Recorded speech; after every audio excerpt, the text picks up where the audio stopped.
ഇതാണ് ആ voice message.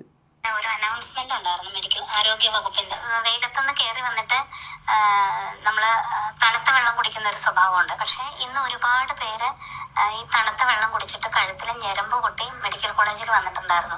നിങ്ങൾ മനസ്സിലാക്കേണ്ടത് അങ്ങനെ ശാസ്ത്രീയമായ ഒരു എക്സ്പ്ലനേഷനും അതിനില്ല. അങ്ങനെ ഒരിക്കലും സംഭവിക്കില്ല. ഹീറ്റ് സ്ട്രോക്ക് വന്നു കഴിഞ്ഞാൽ ഒരു രോഗി വന്നു കഴിഞ്ഞാൽ 40-41 ഡിഗ്രി സെൽഷ്യസ് ആണ് അവരുടെ ദേഹത്തുണ്ടാകുന്നത്. നമ്മൾ ശരിക്കും ചെയ്യുന്നത് ഐസ് വെള്ളം അല്ലെങ്കിൽ ഫ്രീസറിൽ വെച്ച നമ്മൾ ഫ്ലൂയിഡാണ് കൊടുക്കുന്നത്. നോമസലൈനാണ് IV വഴി കൊടുക്കുന്നത് ദേഹം തണുപ്പിക്കാനായിട്ട്. അതുപോലെ തന്നെ നമ്മൾ രോഗിയുടെ ദേഹത്തെല്ലാം ഐസ് വയ്ക്കും, രോഗിയുടെ ദേഹത്ത് ശരിക്കും തണുത്ത വെള്ളം ഒഴിക്കും. അതുപോലെ തന്നെ നമ്മൾ ചില സമയത്ത് ടെമ്പറേച്ചർ കുറയ്ക്കാനായിട്ട് നമ്മൾ യൂറിനറി ബ്ലാഡറിൽ കത്തീറ്റർ ഇട്ട് ആ വഴി ഈ ഐസ് വെള്ളം അകത്തോട്ട് കയറ്റി ടെമ്പറേച്ചർ കുറയ്ക്കും. അപ്പോൾ അതുകൊണ്ട് തന്നെ എന്നിട്ട് പോലും ശരീരത്തിലൊന്നും സംഭവിക്കാറില്ല. അപ്പോൾ ഒരു ഗ്ലാസ് തണുത്ത വെള്ളം കുടിച്ചെന്ന് പറഞ്ഞാൽ ഒരു പ്രശ്നം ഉണ്ടാകില്ല. ആ കൂടെ സംഭവിക്കുന്നത് വയറ് ചിലപ്പോൾ ഒന്ന് അതിൻ്റെ അകത്തുള്ള വെസൽസ് ഒന്ന് ചുരുങ്ങാം. പക്ഷെ നമ്മുടെ ശരീരത്തിന് ഇതെല്ലാം ഹാൻഡിൽ ചെയ്യാനുള്ള കഴിവുണ്ട്, ഒരു പ്രശ്നം ഉണ്ടാവില്ല.